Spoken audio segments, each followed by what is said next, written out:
Muri no tugezemo twese dufise ikibazo kimwe gusa, ikibazo kiduhanze ni kimwe, ntigitandukanye.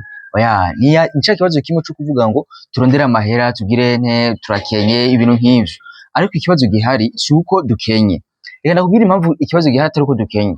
Wari uzi ko inzira yo gutungwa atari iryo twakuze twumva ngo ni ukurondera amahera gusa? Ico ntaco wari uzi. Ndazi mu mutima wawe wiyumviye ati kubera iki avuze ico, kubera iki yiyumviye ivyo. Ndatanga akarorero cane cane ku baropozi canke se kuri aba bantu basomba imizigo, babitwa bakarani pora, aba portefe, aba basomba imizigo. Aba bantu n'abantu bakora cane kandi bararonka amahera umwanya ku mwanya. Mvuze bararonka amahera ku umwanya ku mwanya, nuko mbashaka kuvuga yuko umunsi udashobora kuba wohera bataronse amahera. Apfuma ba makeya ariko umunsi nuhera bataronse amahera. Ariko ndatanga akarorero ku baropozi cane cane bonza kwisunga,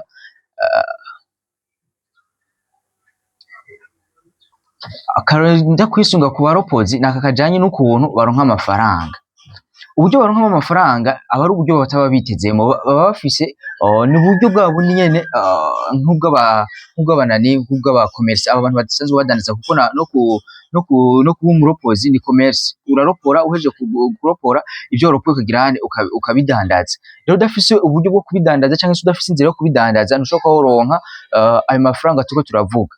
Ikibazo rero suko waronse amafaranga canke se suko wabuze amahera. Oya, ikibazo ni amafaranga waronse wayakoresheje iki canke se uriko yamaze iki. Ico nico kibazo gihari. Ico kibazo kandi ntikiri ku baropozi gusa canke se abakarani. Oya, habe namba. Ico kibazo nikiri kurabo bonyene, nikiri ku bantu benshi cane. Eka n'abakora mu buzi bwa leta, aho muri ino misi bamaze imisi bavuga yuko abantu bakora mu buzi bwa leta atahantu bashobora kuba bo kwigeza. Uti kubera iki? Ni kubera batarabimenya ibintu ngiye kubabwira. Twese dushobora kuba kwigira kuri aka kantu, turabe neza ko ivyo bintu bavuga ari vyo. Kubera iki? Kubera ko kera abantu bakora mu buzi bwa leta bararonka amahera, haravamo abantu batunze. Tuvuze yuko batunze, bari abantu bafise amahera. Ubu ufise ibintu gutunga ntabwo bisigura ngo n'amahera gusa. Gutunga birashobora kuba bifatiye ku bitungwa, ndavuga ko ku mpene, ibiki, ibintu nk'ivyo. Noneho gutunga, ijambo gutunga mwese muraritahura, ndibaza ko turitahura co kimwe. Hari ibintu rero narondeye byo kwigira ko hamwe mu nzira yo kwifuza gutunga canke se yo gutera imbere. Nkundire duhere ku bantu badafise akazi. Udafise akazi ntushobora kuba kwiyumvira gutunga. Wotunga gute? Kubera ko iyo utinjiza, iyo udafise ikintu co kwinjiza, ntushobora kuba ugira n'ikintu co kubakirako ngo ushobore kuba wotera imbere. Nayo mpamvu rero udafise akazi, uriko urankurikira kuri ino video, swat ushobora kuba woronkamo incamake y'igihe uzoronka akazi, ugashobora kuba wogira wo kwitungira, wo kwironderera ubutunzi bw'iwawe, canke se wo kumenya ukuntu ubutunzi bwawe ushobora kuba buhagarara, ndavuga gute, wo bushigikira butohotembagara. Ariko mu gihe udafise akazi, reka ce dukorera kuri ibi bintu bitatu nashoboye kuba norondera. Mu gihe wowe ufise akazi, kugira ngo dushoboka womenya ati akazi ko ndagafise kamfasha iki, ibi n'ibiki n'ivyo. Sinje kubigisha ngo turondera akazi, abantu bo akazi kose ufise kashobora kuba kuguha amahera kandi kashobora kuba kugukenesha. Dufatiye akarorero ku bantu b'abakomersa, ari abakomersa bakenya, hari n'abakomersa bamaze kuba botera imbere. Je rero nje ku bantu bafise akazi. Waba ufise akazi ukenye, waba ufise akazi utunze, ariko canke se waba ufise akazi bidakunda ko ushobora kuba wokwegera imbere. Nje twigire kuri ibi bintu bishika muri bitatu. Icambere na mbere tuja kwigirako ni iki kintu kivuga ngo kizira gusohora amahera uko wayinjije. Ndakubwiye ko kizira gusohora amahera uko wayinjije, ngo mbanze tuyage kuri aka kantu, kuri ibi bintu bitatu maze kuvuga. Iki cambere ndakubwiye ko ari kirazira kikaziririzwa gusohora amahera uko wayinjije. Ndaguha akarorero, iyo ufashe amazi ukayashira mu kibuni, muri kirya gicupa ca kinju, amazi yinjirana mu mwenge umwe. Tobora umwenge wa kabiri munsi, uvugiye ko ari ababanyi. Utobora umwenge wa gatatu ku ruhande, uvuge ko ari umuryango ubamo. Utobora umwenge wa kabiri, wa gatatu, tugeze kwa gatatu ku ruhande, uvuge ko ari hasho hajuru yiwawe bwite. Utobora undi mwenge, uvuge ko ari muri famiye. Sinzi ko iki kintu kigarutseko, ari muri famiye. Utobora umwenge wa gatatu, uvuge ko ari mu gihe woba wagwaye, wagize ikibazo ukagwara. uwo n'umwenge wa gatanu nimba atari wa gatanu. Uko utobora umwenge uguma uvuga ati uyu mwenge ntoboye ni waba.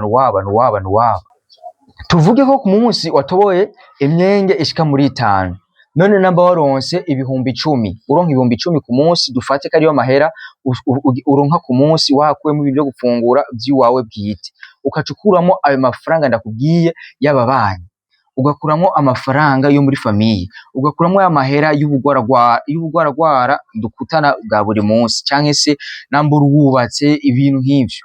Ivyo rero biratuma udashobora kwa hoteli imbere. Uti kubera iki?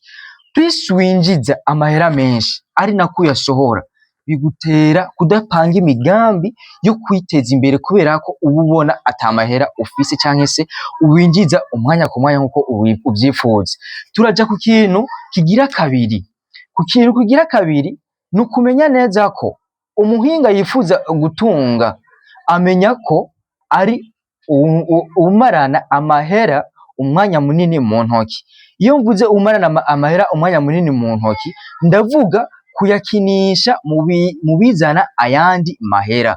Kumarana umwanya amahera mu ntoki munini sindiko navuga ngo ngugume yafata uyarabe nimero, oya, sikuyarabe nimero, ni kuraba ko wanaronse ni giki noshobora kwa nokora kikanzanira ayandi mahera nkaya naronse.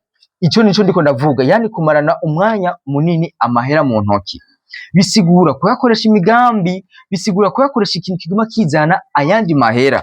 Rero muri ico gihe utabikoze muri ubwo buryo ndakubwiye, uzoguma hahandi nyene, uzoguma uronka amahera uvuga ati none ko amahera acagenda bigenda gute?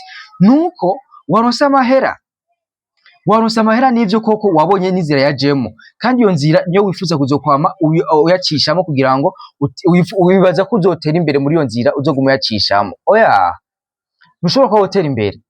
Ikibazo gihagaze ku kuntu waronse ayo mahera ukaca wongera ukayasohora. Ni hahandi nakubwira ko kizira kwinjiza amahera uko wayaronse wongera bariko ugirane uwo yasohora. Rero muri ico gihe waronse amahera ushaka kujonga, ushaka gukinana amahera mu ntoki, amahera yawe urayatora ukayashira muri business. Nzobakorera ama business tudashobora kuba wokora muri no myaka tugezemo kubera ko yarataye igihe, arimo abantu benshi canke se ayo business ubu ntakicunguka.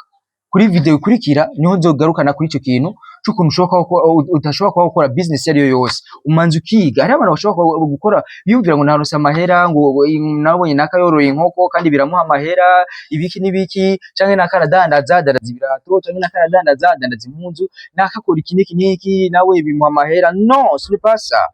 Sico.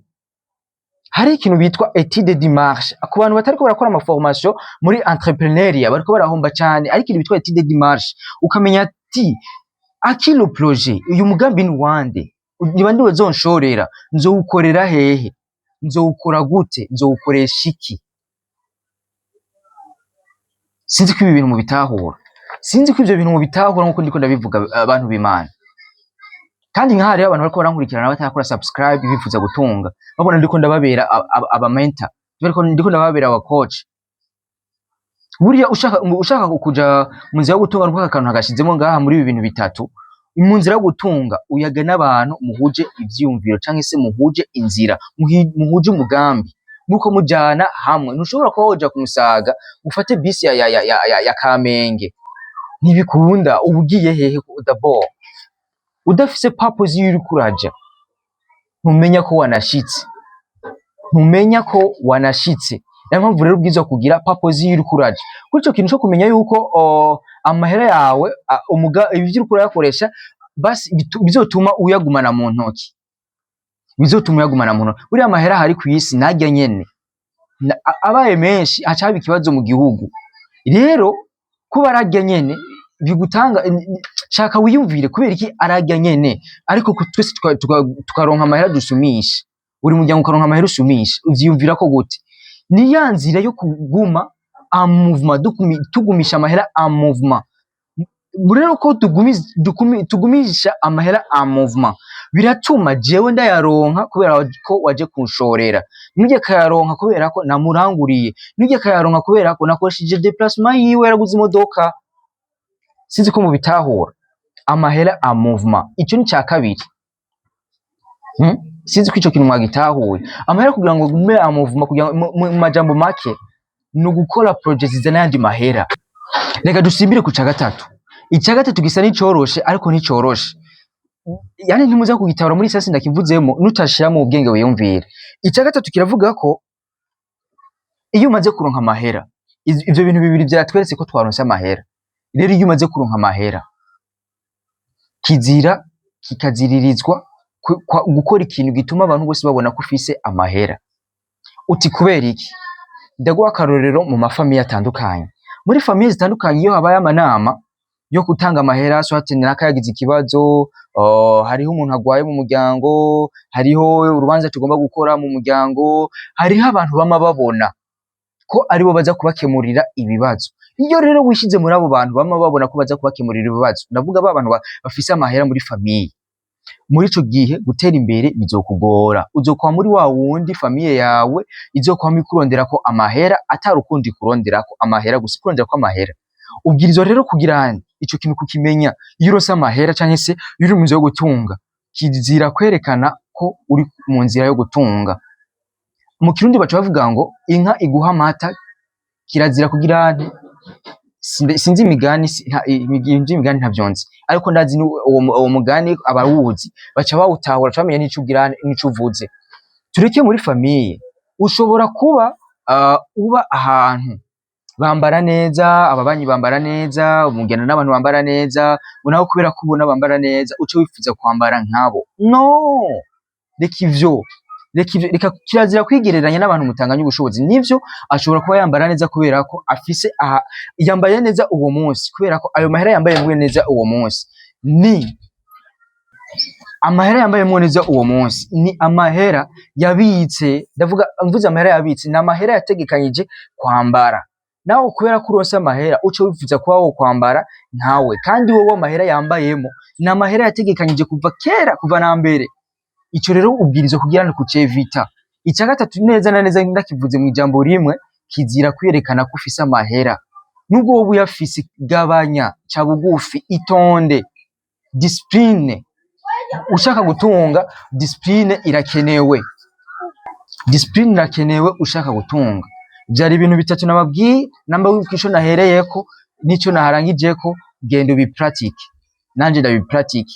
Muzoza kumpa inyishu ivyo nababwiye. Hano ni kuri Burundi Heroes TV. Ikiganiro kizokurikira nzobakorera mbega nizahe business twokora zitarata agaciro, nizahe business umusore yokora, uwubatse atokora. Ni kuri Burundi Heroes TV, mwakoze kudukurikirana. Ciao ciao.